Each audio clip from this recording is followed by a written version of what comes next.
Welcome to this baptism preparation course. It's fantastic that you're looking at getting baptized. Now, what we're going to do with these sessions is we're going to look at what exactly is baptism. Why do we do it? What does the Bible say about it? And you're going to get to do some work to prepare yourself. You'll get to do some self-reflection and figuring out what your baptism is going to mean for you and how you're going to get the most out of it. And then you'll be checking in 2 or 3 times with the person that you've asked to mentor and support you through this whole experience. It's going to be a special time.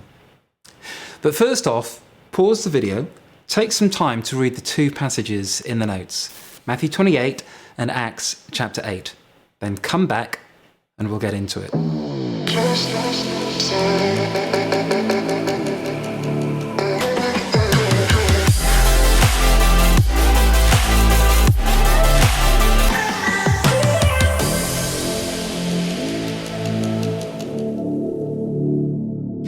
Right from the very first pages of the New Testament, baptism is a central part of the Christian story. It's foundational for every single person who wants to follow Jesus. It's not an optional extra. It's a command that Jesus gives us, which is a big deal because Jesus only ever gave us 2 commands when it comes to symbolic acts. One is communion, the Lord's Supper, and the other is baptism. In the passage you just read from Matthew, Jesus commanded and commissioned every disciple to go and make other disciples. In other words, he said, help people find faith, but after that, baptize them and then teach them to obey the way of Christ. So baptism is right there at the heart of the Great Commission, sandwiched between someone coming to faith and them growing in faith. Coming to faith is a personal thing, and it happens in all different kinds of ways for different people. But living the Christian life has to be a public thing. There's no such thing as a private disciple. And what baptism does is it signals to the world that you are committing yourself to becoming a follower of Jesus. It's an outward sign of an inward decision. In that sense, it's a lot like a wedding. A wedding is a public symbol of an inward reality. People fall in love in all different kinds of ways. It could be a whirlwind romance, love at first sight, or it could be a slow burn. You ask a bunch of married people when they fell in love. Some will be able to pinpoint the time and the place, but for most, it was probably a more gradual thing that grew and emerged over a period of time. But they can all give you the exact day and date of their wedding ceremony. That is when they made a public commitment. Now, couples don't fall in love on their wedding day. That's already happened, hopefully. But they do make public promises and exchange rings to symbolize their love and commitment. From this day forward, my life is changing, and I want everyone to know that. My priorities, my identity, my future is going to be fundamentally different from here on in. And done right, weddings can be fantastically powerful in launching a couple into their new life. It's the same with baptism. You make public promises. You have the symbol of being buried and raised again in the water. Your faith journey up to this point might have been really dramatic, lightning bolt stuff, or it might have been a slow burn. But this is the point that you make your commitment to Christ.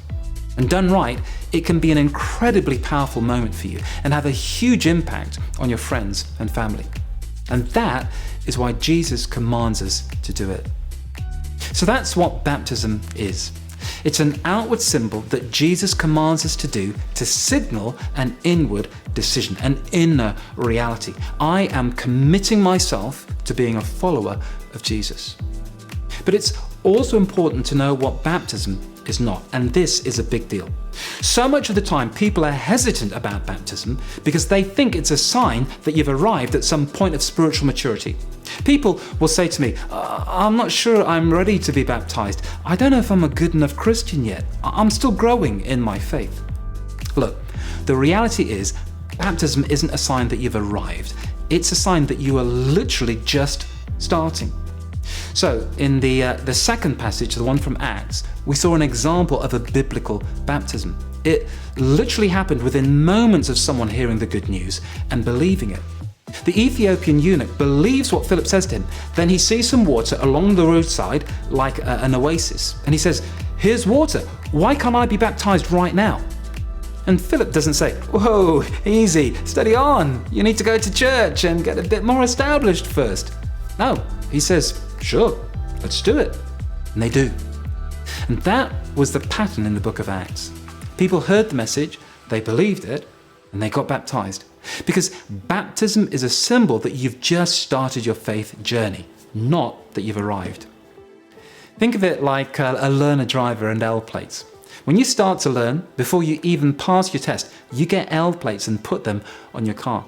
Those L plates are a symbol to the world that you're just starting. You're at the very beginning of the process. When I see a person driving with L plates, I don't expect them to be confident and accomplished. I expect them to be a bit rubbish. I expect them to take ages at a roundabout, or be wonky with their hill start, or drive really slowly. I expect them to make mistakes. They've got L plates on.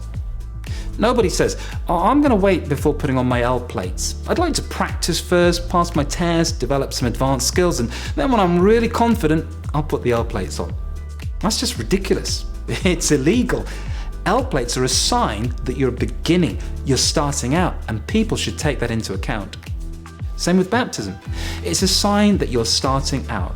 You're going to make mistakes. You haven't figured it all out. You'll have setbacks and doubts and struggles and issues, but you're starting out. You're at the beginning. You are officially a learner. After all, that's what the word disciple means. Learner. So don't be worried about reaching some mystic stage of spiritual growth and maturity before you get baptized. If you know that you want to follow Christ, you get baptized.